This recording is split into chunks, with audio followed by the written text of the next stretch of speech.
फूल बजाओ दादा की जय, बोलो सुदर्शन चक्र की, बोलो प्राण प्रतिष्ठित सभी ठाकुरों की जय। आज का मंगलमय समय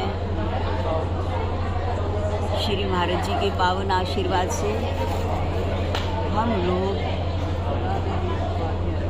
2022 का त्याग करके छोड़ करके अब 23 में प्रवेश किए हुए हैं। सन 2023 और आज 8 तारीख है। एक साल के 365 दिन होते हैं, उनमें से आज 7 दिन चले गए, 8वां दिन हमारे हाथ में है और शेष कितने बचे? 357 और 357 है 357 दिन अभी हमारे सबके पास है। तो ये बड़ी खुशी की बात है। गया सो गया, जो बीत गए जैसे भी जिसके बीते, अच्छे या बुरे, सुख के या दुख के, लाभ के या हानि के, दुष्कर्म के करते हुए या सत्कर्म करते हुए बीत गए। पर ये नया वर्ष हमें प्रेरणा दे रहा है कि अब नया वर्ष चालू हो गया, 23 आ गया, अब हम संभल के चलें, क्योंकि जैसा कर्म होगा मन से, तन से, धन से, वचन से, शरीर के किसी भी अंग से जैसे भी कर्म होंगे वही कर्म हमारे लिए भाग्य बन जाएंगे। वैसा ही फल देने के लिए वो हमें प्रेरित करेंगे। प्रभु वैसा ही फल देंगे।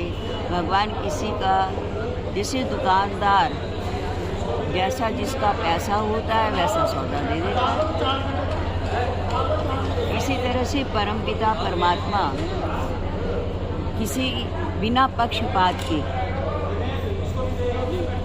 भगवान के दरबार में नाम, जाति, पद, आयु का कोई महत्व नहीं है, भावनाओं का महत्व। आज के तो इसलिए आज का हवन इसलिए रखा गया कि जो भी हमारे द्वारा कोई न करने योग्य जो कर्म हो गया, अग्निदेव उसको जला करके खत्म कर और हमें एक दिव्य प्रकाश दे, दिव्य रोशनी दे हमारे शरीर के अंदर।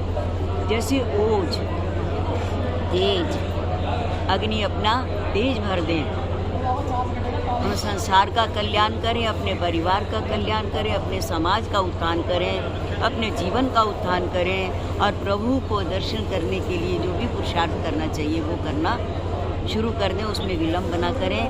नया वर्ष हवन यज्ञ हनुमान जी की तरह, इसलिए सुंदर कांड, जैसे हनुमान जी निशंक भाव से लंका पार जाना है, रावण के यहाँ अकेले चले गए, परंतु उनके पास एक ताकत थी, राम जी की मुद्रिका, राम जी की अंगूठी, बार बार रघुवीर संभारी। इसी तरह हनुमान जी की सुंदरकांड की चौपाइयाँ हमारे जीवन में हमारा अंगूठी का काम करें, हमारी रक्षा करें, हनुमान बाबा हमारे साथ रहें। आपको पता होना चाहिए, अकेले हनुमान जी इतने बड़े लंका के इतने बड़े इंतजाम, यंत्र मंत्र तंत्र सब कुछ उसने गाड़ रखे थे, परकोटा बना रखा था, परंतु राम जी साथ में थे, इसलिए हनुमान जी का बाल बांका ना हो सका। इसी तरह से आज हनुमान जी हमें वो शक्ति दें, जैसे उनकी भक्ति प्रभु के चरणों में थी, इसी तरह से हमारा मन, हमारा तन, हमारा धन प्रभु के चरणों में समर्पित रहे और उसके अनुसार हम आगे बढ़ते जाएं, तो रावण क्या, रावण की सेना क्या, कोई हमारा कुछ नहीं बिगाड़ सकता, कोई नहीं कुछ बिगाड़ सकता। और जो बिगाड़ने वाले होते हैं वो जैसे हनुमान जी ने हनुमान जी की पूंछ को जलाना चाहा, हनुमान जी को जलाना चाहा, परंतु बिगाड़ने वालों का ही हनुमान जी ने घर जला दिया। तो इसी तरह से जो कोई हमारा अनिष्ट करने का सोचेगा, हनुमान जी उनकी पूरी तरह से रक्षा करेंगे और उनको दंडित भी करेंगे। महाराज जी, कोरोना जो बीमारी है दोबारा अपने पैर पर छाती जा रही है, इस हवन यज्ञ से कितना लाभ मिलता है? हाँ, हवन यज्ञ से ये होता है, इसमें जड़ी बूटियाँ डाली जाती हैं। जड़ी बूटियाँ रोग के कीटाणुओं को नाश करती हैं। अन्नात् भवन्ति भूतानि पर्जन्यादन्न संभव।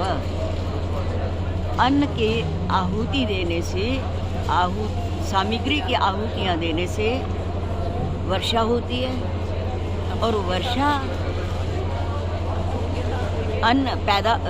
से अन्न पैदा होता है और अन्न से प्राणियों का पोषण होता है। और दूसरा, उसके साथ साथ जो मंत्र बोला जाता है उसका और आहुति देने वाले का उस देवता से लिंक जुड़ जाता है, तार जुड़ जाता है।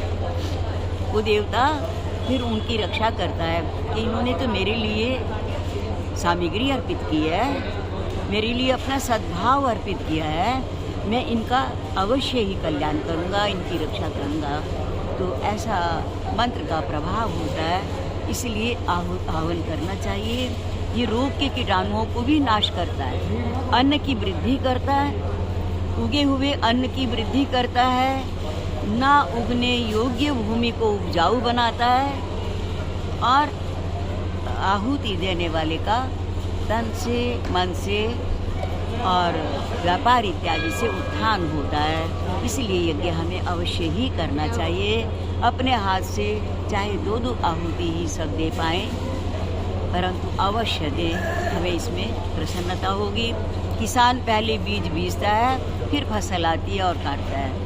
इसी तरह से वर्ष के प्रारंभ में आप बीज बीजने के लिए यज्ञ के रूप में बैठे हैं और पूरे साल भर उसकी फिर फसल काटते रहना। सर्वे भवन्तु सुखिनः, सर्वे सन्तु निरामयाः, सर्वे भद्राणि पश्यन्तु, मा कश्चित् दुःखभाग् भवेत्। ओम शांति शांति सुशांतिर्भवतु। बोले श्री सद्गुरुदेव।